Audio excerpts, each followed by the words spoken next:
You got our people that still that claim to be conscious, that's still in the mindset of some type of velvet revolution taking place to take down this devil. Are you crazy? But that's the thing. Y'all ain't in this Bible. Because if y'all was in this Bible, y'all wouldn't have that mindset. Okay? And when you read things in this Bible like turn the other cheek, that turn the other cheek don't apply to this devil. It says to your neighbor. And according to the biblical definition of neighbor, in the book of Leviticus, the 19th chapter, a neighbor is the child of your people. So your brother. Okay, it's telling you to turn the other cheek to your brother. Okay, why? Because we got to worry about this goddamn devil and the mechanisms he got to destroy us as a people. Okay, but I'm going to keep going, man. You see, this so-called white man done used this divide and conquer tactic and divided us to where black and black is killing each other, brown and brown is killing each other, and black and brown is killing each other, okay? And as long as that's going on, they get to be on top. But the sooner we realize who we are and that we're brothers and we come together, the sooner this goddamn devil goes down and this revolution and this insurrection starts. And their blood will be shed, man. There will be blood of this devil shed and flowing in the streets. Okay? The scriptures say we would dance in the blood of this devil. The scriptures say when who the world calls Jesus Christ come back, his white garment will be red in the blood of the white man. All right? And we can all prove that in biblical prophecy. Show me where Ra said he was going to be drenched in the blood of this devil. All right? Show me where Seti, show me where any of them goddamn Egyptian gods, any of the walls in Kemet tell you anything like that. You can't. All right? Because all that's not what we need. We need real revolution, and the real revolution is in the Bible, okay? And it's nowhere else. Warning. There's a Hebrew on the loose, on the prowl, and he's hunting down all the integrationists, all the one love motherfuckers. You know who I'm talking about. So, Royale, if you out there, you better run for cover. Because this Hebrew right here, he goes by the name of Guerrilla Hebrew. So you know having a name like that got to mean something. This brother comes with the passion, with the fire, and with the love for his people. So he's gonna hit you with some tough love right now, brother Royale. SaNeterTV. If it was ever a good time that I could just roll the streets and never hold a beef, if there was ever a bad time, don't just we just stick together, we could set a better tone on the streets. SaNeterTV's right on time. Ain't no masquerade, so no network games to play. It be the new pastime. It be the new pastime. If it was ever a good time, but we could just live in peace and didn't kill our peeps. Ain't no more walking around blind. Ain't no stopping, it's the consciousness that dropping's helping people to see. If we could live in the sunshine without being a slave, free from all stress and hate, would that be the last time?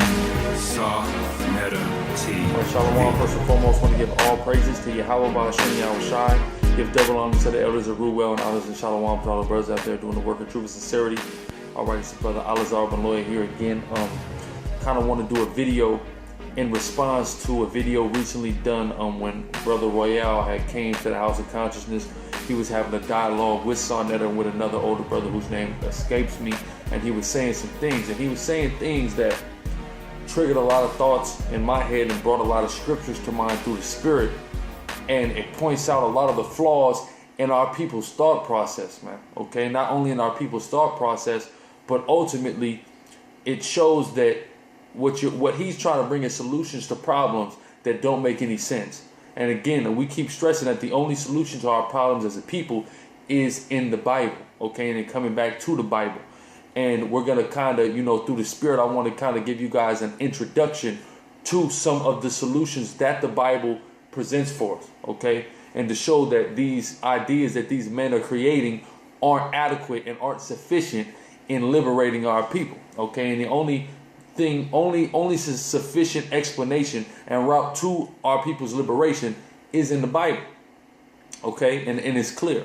All right, and what we're going to do is we're going to go through some of the things that he said, analyze them, and compare them to what the scriptures have to say, showing that this book is our path to liberation and is a truly revolutionary book, more revolutionary than anything on the walls of Kemet. And this is just an observation that I've been making. I've never seen anything on the walls of Kemet encouraging, insinuating, or instructing a revolution. Yet the Bible has all of those things. It encourages a revolution, it insinuates a revolution, and it instructs us on how to go about establishing that revolution. Okay? But we're going to get into all that here in a second. I want to just touch on some of the points that he was making. The first thing I noticed what the brother Royale is trying to do is he's trying to beat the cracker. He's trying to beat the devil at his own game, which is oxymoronic. This entire system has been established to keep us down and oppressed. There's no way we could fight out of this system with this system. And all of our people that have that ideology need to really wake up to that fact, because our people have been trying to fight the system from within and it hasn't been working. And all those attempts have been to no avail. You got these people that are trying to get status correction and this and that, man. All of those things have been to no avail. Look at our people. Have our people, even though you have some of our people that have increased in the knowledge of how to work through this system and how to, as he was referring to, kill people with paperwork, even though some of our people have been savvy to that, where are our people at still today? In the same goddamn place, okay?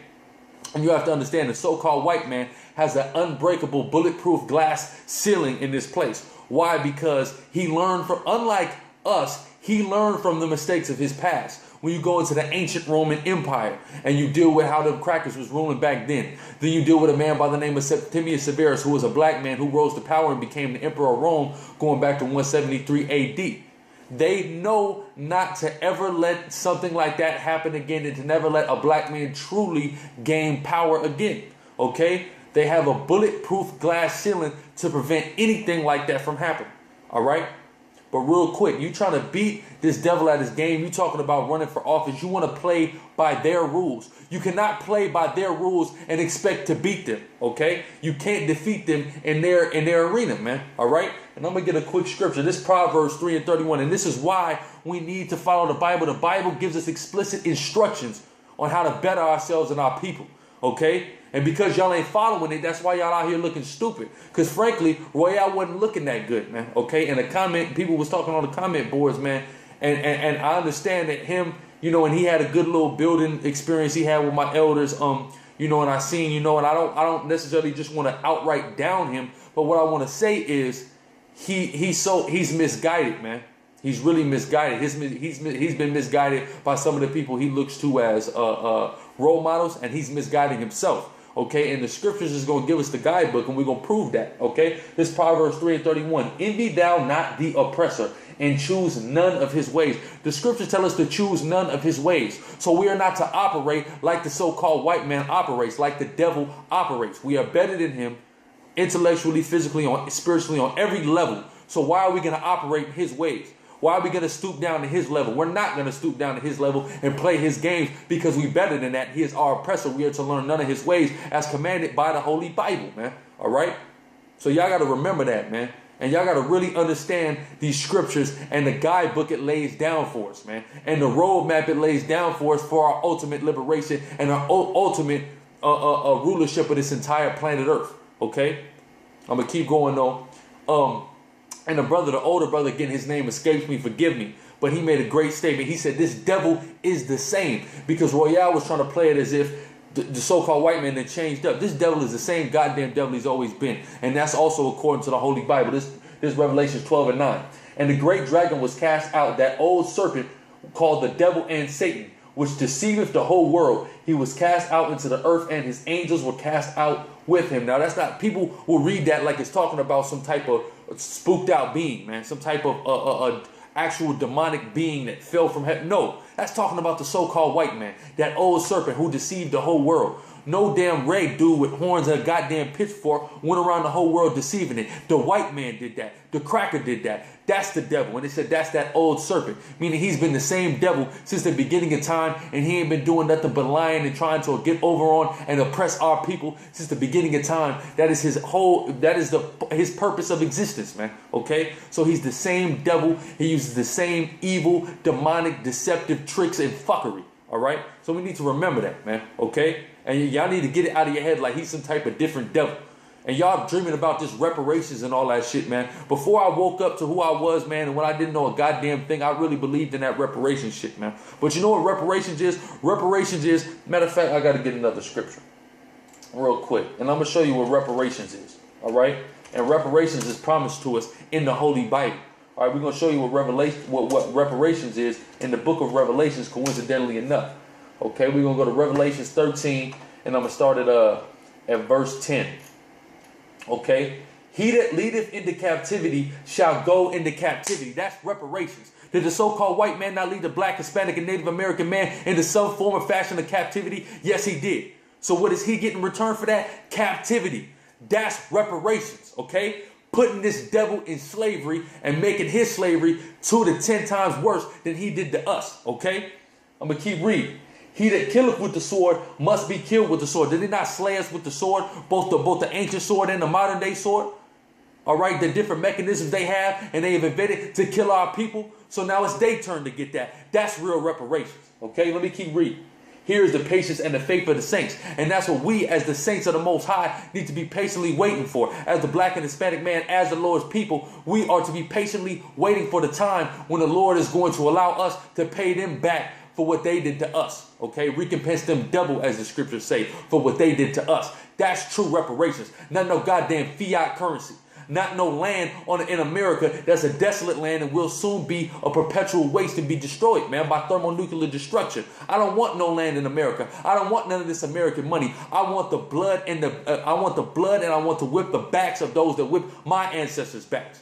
Okay, that's real reparations. Okay, you niggas need to get out of this goddamn docile ass state of mind and wake up to what's really going on, man. This devil gotta go, and the Bible tells us that.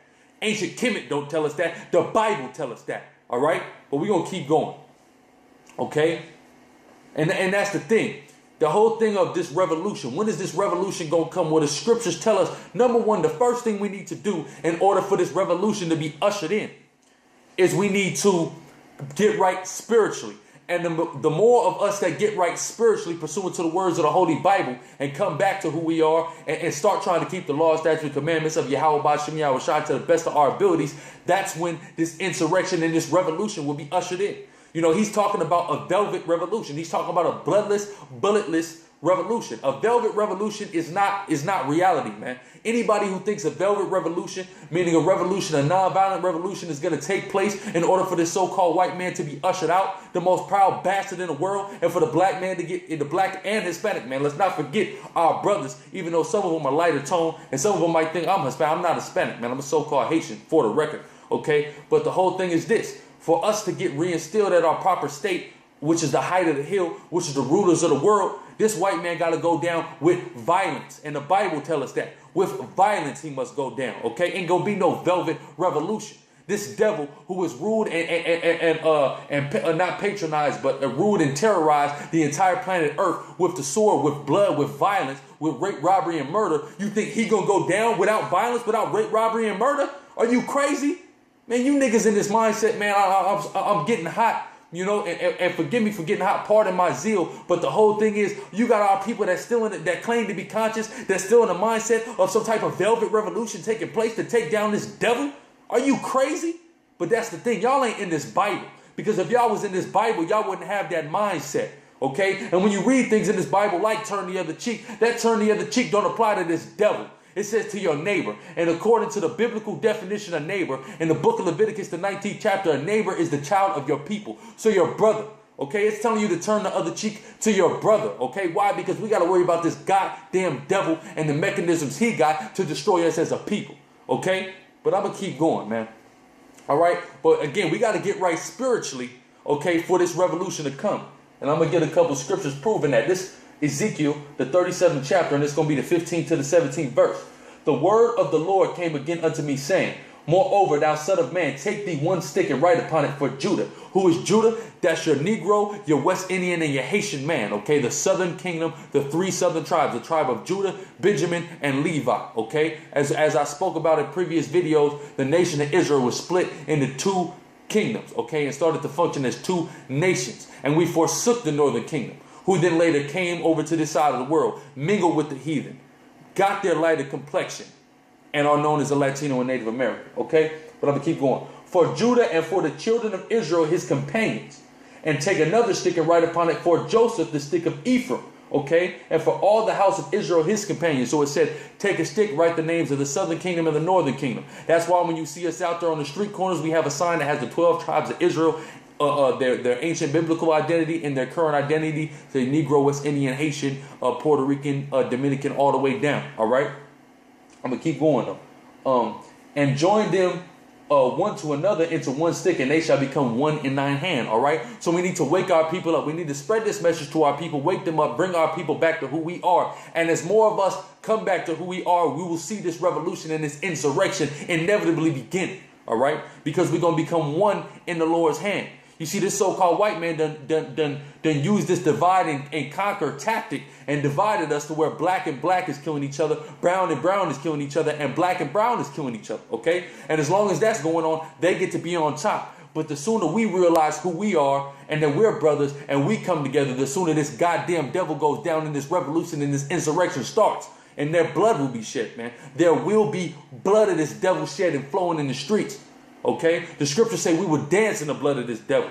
The scriptures say when who the world calls Jesus Christ come back, his white garment will be red in the blood of the white man. All right. And we can all prove that in biblical prophecy. Show me where Ra said he was going to be drenched in the blood of this devil. All right. Show me where Seti, show me where any of them goddamn Egyptian gods, any of the walls in Kemet tell you anything like that. You can't. All right. Because all that's not what we need. We need real revolution, and the real revolution is in the Bible, okay? And it's nowhere else, all right? But I'm going to keep going. I'm going to go to Jeremiah 16:16. Behold, I will send for many fishers, okay? What does it mean when he say he will send for many fishers? When we out there on the street corners yelling at our people, letting them know that they fucking wicked as hell, and letting them know they need to come back to who they are, that's us fishing. That's the Lord saying send it for many fishers, okay? Right now we in the fishing stage, all right? But let me keep reading. Saith the Lord, and they shall fish them. We fishing our people. We fishing the black and Hispanic man. We trying to hook them in and reel them in back to who they are. All right. And after will I send for many hunters. Okay. So after this fishing stage is over, what the Lord said he will send for many hunters. And what the hunters do? They come to kill. Meaning after the fishing period is done, after we have built the army of Israel, after the Lord has put the spirit on us to rebuild the house of David here on earth, the Lord is going to send us out to hunt, okay? And they shall hunt them from every mountain and from every hill and out of the holes of the rock. So ain't going to be no velvet revolution. We need to wake our people up. And once enough of our people are woken up, what needs to happen, we're going to get the hunt. Okay. So this revolution is going to have blood. There will be blood in this revolution. There will be blood in this insurrection to take this goddamn devil down and this coup d'etat. All right. I'm going to keep reading. I'm going to get another scripture. This is Jeremiah 51:20. Thou art my battle axe and weapons of war. Who is the battle axe and weapons of war? The black, Hispanic, and Native American man is the battle axe and weapons of war of the Most High God. And we will break in pieces these devils, as it's getting ready to say. For with thee will I break in pieces the nations, and with thee will I destroy kingdoms. So the Lord said he's going to use us to break in pieces this goddamn devil and destroy his kingdom. Okay? Show me some shit like that on the walls of Kemet. Show me that type of revolution and insurrection and taking down of our oppressor anywhere on the walls of Kemet. You can't, because it's not there. So you need to get your head out of that goddamn Pharaoh's ass and come back to the Bible. That's your book. Okay? This is the book that promotes the establishment of your people as the infinite, perpetual, dominating race on the face of the earth. All right? And you know Nat Turner, man. Let's talk about Nat Turner. Because did Nat Turner read the fucking walls of Kemet? Did the walls of Kemet inspire him to lead that revolt and to kill them crackers? No, he started reading the Bible, and that's what inspired him to do that revolt. The true revolutionaries of our history were into the Bible, okay? The ones that actually did something, not the ones who spoke about nothing, the ones that actually led revolution, okay? When you deal with the Haitian Revolution, Toussaint Louverture and them, man, they was into the Bible. They wasn't into the ancient writings of Kemet, all right? And they had revolutions and they killed these crackers. And they actually made progress. Okay? So y'all need to get into this Bible. That's what it really all boils down to. All right? I'm going to get another scripture though. In Habakkuk 2:3. For the vision is yet for an appointed time. Meaning at an appointed time, this insurrection and this revolution will take place. And this devil going to go down, man. Through the spirit and power of Yahweh Ba'ashem Yahushai, the Most High God, in the name of his son. Okay, but at the end it shall speak and not lie, though it tarry, wait for it. It's been a long time, it seems like. You know, our people are running out of ideas and to try to take this devil down. But what you need to do is get right, okay? And the more of us that get right, that means we're going to be even closer to the time of this devil going down. Because like the scriptures say, it is yet for an appointed time, all right? We keep reading. Though it tarry, wait for it, because it will surely come, it will not tarry. Meaning this so-called white man is going to go down. And our kingdom is going to be reestablished, okay? Though it tarry, wait for it. though it may be happening not in a time period that according to our feeble human understanding is expedient to us, but it's going to happen, okay? And I'll go as far as to say it'll likely happen within our lifetime, okay? I can't say that for sure, but I'll say that it will likely happen, all right? I mean, just look around, man. Be observant. The scriptures say to be sober and vigilant, man, okay? And when you're vigilant, you can see all these prophecies shaping up in this white man going the fuck down. He could feel his power slipping, okay? He could feel it. That's why he's so scared. That's why he's doing so much moves of desperation. This devil feels his fucking power slipping, okay? As the time draws nearer and nearer to Yahweh Ba'ashem Yahweh Shai's return and the ushering in of our kingdom, all right? I'm going to move to the next point, though, okay? And then he was talking about integration. And he tried to put a spin on integration as if integration was in any way positive for us and our people, which it wasn't, okay? There was no, well, we birthed the whole nation, so we got to take care of our kids. What type of bullshit excuses? That is weak, man. I'm just going to come straight. That was weak, okay? And we're dealing with integration, okay? Integration was terrible. You got to think about this. You got to think about this, though. If we was following the Bible, if our people was following the Bible, we would have never integrated. And I know the majority of the masses of the conscious community agrees that integration was one of the worst and most detrimental things to our people. But if we were following the Bible and not worried about what the fuck was written on the walls of Kemet, we would have knew that already, and we wouldn't have did that, all right? Showing that our people need to follow the Bible. It is the most expedient book for our people, man. It is the most expedient book for the betterment of our people, all right? But I'm going to read this scripture. In not Proverbs, but the book of Sirach, the 12th chapter, the 10th verse. Never trust thine enemy, for like as iron rusteth, so as his wickedness. Meaning never trust this white man. Never trust that devil. All right? Because he is always going to be the same wicked devil who is conniving as all hell and always is trying to overthrow us and always is trying to keep us down. So if our people were reading the Bible, we would have never got down with this cracker and integrated. All right, we would have never failed for them putting up them puppets like Martin Luther King up there. All right, but I'm going to keep going. I'm going to go to Exodus. Let's go to the law. It's Exodus 23 and verses 32 to 33. Thou shalt make no covenant with them. We was not to make a covenant with this devil, okay? And if we were following the Bible, we never would have. So what do our people need to do? Follow the Bible. That's evident, okay? And we showing that. Y'all, a lot of y'all might not like the Bible, but guess what? You can't argue with the scriptures that are being brought out and the facts being brought before you. And you can't argue with the fact that nothing suggesting any of this is on the walls of Kemet. Therefore, what do we need to follow and what is better for our people? The Bible, all right?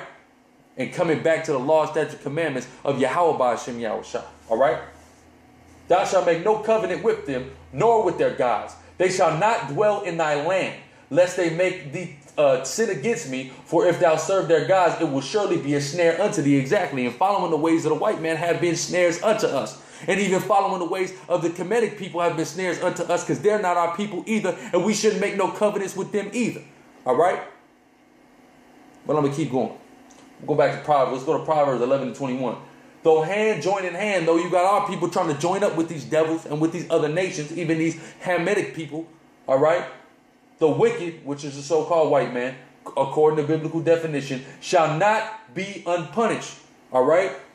But the seed of the righteous shall be delivered. So regardless of this integration, guess what? This so-called white man gonna get his punishment, and the seed of the righteous, which is the black, Hispanic, and Native American man, will be delivered, all right? Let's go to Isaiah 13 and 15.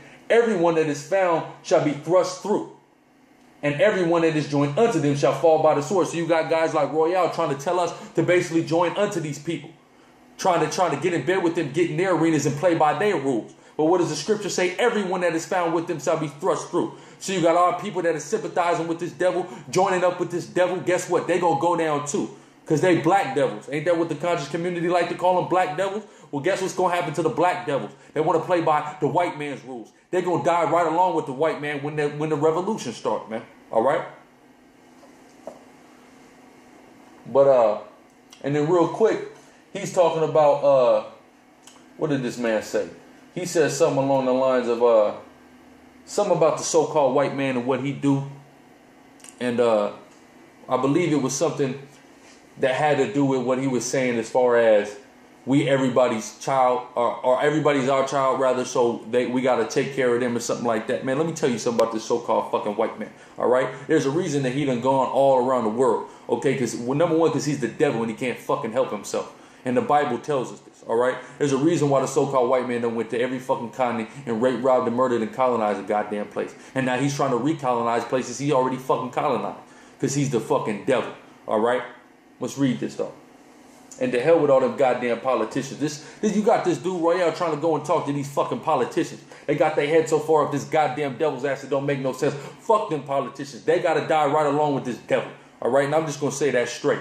But let me get into this. This is the book of Psalms, 37th chapter, 35th verse. I have seen the wicked in great power and spreading himself like a green bay tree, okay? That's why the so-called white man want to spread himself all over the world, because he's the wicked. And what does it say? The wicked is in great power, and he spreadeth himself like the green bay tree. That's why you see the white man all over the goddamn world oppressing somebody, okay? That's in the Bible told us about what the white man was going to be, and in the characteristics of the wicked and the devil.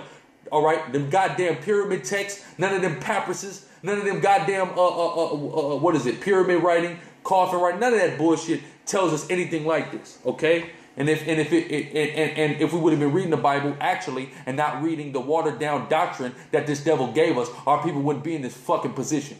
But our people believe that doctrine, and then some of our people noticed that that doctrine's bullshit, so they ran away from the Bible and went to Kemet and are still fucking lost. Come into this Bible, crack it open, read it for yourself, and you'll see this devil. You'll see this devil described in grave detail, and you will see how to combat this devil, both spiritually and later physically, is documented in that Bible, okay? But I'm going to keep going, okay? And I'm going to go to Habakkuk, the book of Habakkuk, the 2nd chapter, the 5th verse. Yea, also, because he transgresseth by wine. What is wine? Okay, wine, figuratively in the scriptures, symbolizes philosophy. How does the so-called white man transgress? Through his philosophy. He indoctrinates people with his philosophy, giving people ideas like being a fucking faggot is okay. Okay? Like interracial fucking, like black women laying down with white men is the thing to do. That's why they give us TV shows like Scandal and beat that into the black woman's head to further destroy our people. All right? I'm going to keep going. He is a proud man. Who's prouder than this white man? Nobody. You see, this Bible gives us explicit descriptions and details of things that those walls of Kemet couldn't hold a candle to. And they should have. Because we should have been warned about this. Okay? But guess what? Kemet, the Lord ain't dealing with Kemet. Moreover, we are not the people of Kemet. It's why none of that shit that's written on the walls of Kemet is valuable to us today. The only thing valuable to us today is the words of this Bible. All right? And it's clear. I'm going to keep reading. He is a proud man. Neither keepeth at home. Is he still in the Caucasus foothills of Georgia, Russia? No, he's all over the fucking world. Okay? I'm going to keep reading. Who enlargeth his desire as hell. Okay? Meaning he want to heat the entire earth. He's insatiable. He wants the entire earth to be raped, robbed, and murdered, and desolate, and left without any resources. Okay? He's like Venom or Carnage, if you're familiar with the Spider-Man comic book. Okay? And is as death, and cannot be satisfied, but gathered unto him all nations, and heapeth unto him all people. And that's what the so-called white man is doing. You mean that's not what the so-called white man is doing? Please explain to me another group of people that's doing that. We all know the so-called white man is doing that, and the Bible been done warned us about the shit. But you niggas was too busy looking at some goddamn pyramid carvings to realize that that all the answers was right under your nose in the Bible the whole time. All right? But I'm going to go to the next scripture, okay? This is Psalms 49 and 11. Their inward thought is that their houses shall continue forever. That's the so-called white man's inward thought, that America will never be brought down, and that they're going to get away with this wickedness until the fucking end of time, rather. And their dwelling places to all generations. They call their lands after their own names, meaning they go into these places, they conquer these places, and they give these places their own name. Case in point, America, okay? You got a place called Columbus, Georgia. You got a country called Colombia. You got a country called Puerto Rico, the Dominican Republic, all these places. What happened? The so-called white man put his name on those places after he conquered the indigenous people of those places. He also did it in parts of Africa and parts of all over the fucking world. Okay? Hong Kong was a British province at one point or another. Okay? So we got to remember that, man. The Bible explicitly gives us an in-depth description of this devil, what he's going to do, how to identify him, and again, how to spiritually and physically combat his ass. All right? But I'm going to keep going. I'm going to move to the next point, though.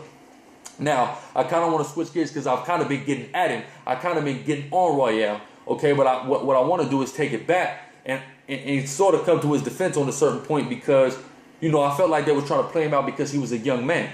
Okay, and the whole thing is, when you're dealing with somebody that's a young man, a lot of people in our community, the so-called Black and Hispanic community, shun the young ones. Okay, and you can't do that, all right? And that's irresponsible to do that and to shun the young ones, all right? Because the fact of the matter is, when we deal with the Bible, we deal with balance. The Bible does command you to respect your elders. The Bible also tells you that the Lord is mostly dealing with the younger men. All right? Why? Because the younger men are more fit and able-bodied to be soldiers for Yahweh Hashem Yahushua. That's why. All right? And let's see what the Bible got to say, because I felt like Royale's youth was being despised. Okay? This is 1 Timothy 4:12. Let no man despise thy youth, but be thou an example of the believers in word and conversation, in charity and spirit and faith and purity. Okay, so let no man despise your youth. Just because you're a young man, don't let these people look down on you. And always be an example, okay, of the truth. Always be an example of a true revolutionary according to the Spirit. All right? I'm going to get another one, though. It's Matthew 21:6. It's out the mouth of who the world ignorantly calls Jesus Christ. And said unto him, Hearest thou what these say? And Jesus saith unto them, Yea, have ye never read, out of the mouth of babes and sucklings thou hast perfected praise. Exactly. So praise is perfected in the mouth of us young men. All right. So you older men out there, don't be despising the youth or looking down upon the young men just because we young bucks. Because at the end of the day, the Lord is ultimately dealing with the young bucks. All right. You got to remember that.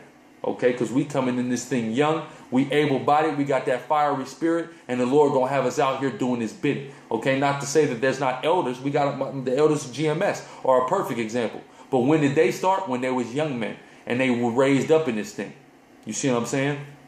I'm gonna get another scripture though here in the Book of Wisdom of Solomon, the 4th chapter, the 8th verse. For honorable age is not that which standeth in length of time. So just because you old don't mean shit. All right, it's about what you've done. It's about your works.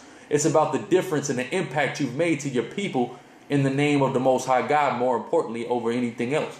Okay? Nor that is measured by number of years. All right? I'm going to go back. And I got one more. This is Ecclesiastes 12:1. Remember now thy Creator in the days of thy youth, while the evil days come not, nor the years draw nigh, when thou shalt say, I have no pleasure in them. Exactly. So remember the Most High while you're a young man, so you can truly dedicate yourself in the prime of your age to the Most High God and to the fight for His people. All right. So I just wanted to bring that out. And again, you know, I want y'all to really take into consideration the scriptures that were presented and, you know, the issues that was presented. All right. And remember that the walls of Kemet don't have anything like that on them. OK, so really don't be intellectually and spiritually irresponsible and really weigh the matter and balance it out. What book is more important and better for our people? Okay, what instructions are more and better and imperative for our people? Would it be the Bible, or would it be the Kemet or the Enuma or whatever, man? Whatever bullshit you follow. Which is better? The Quran even. This Bible, man, the things that are written in this Bible are unprecedented and unparalleled. Okay, like the scriptures say, none shall want her mate, which the elders have brought out to SaNeterTV. You know, when they was chopping it up with them recently. None shall want her make. There's no book, no anything, no philosophy, no thought process, anything that holds a candle to this Bible. This Bible gives us explicit instructions. And if we follow in the masses, if we follow these explicit instructions, we will see deliverance and we will see the destruction of the so-called white man. All right. But with that, I want to say shalom.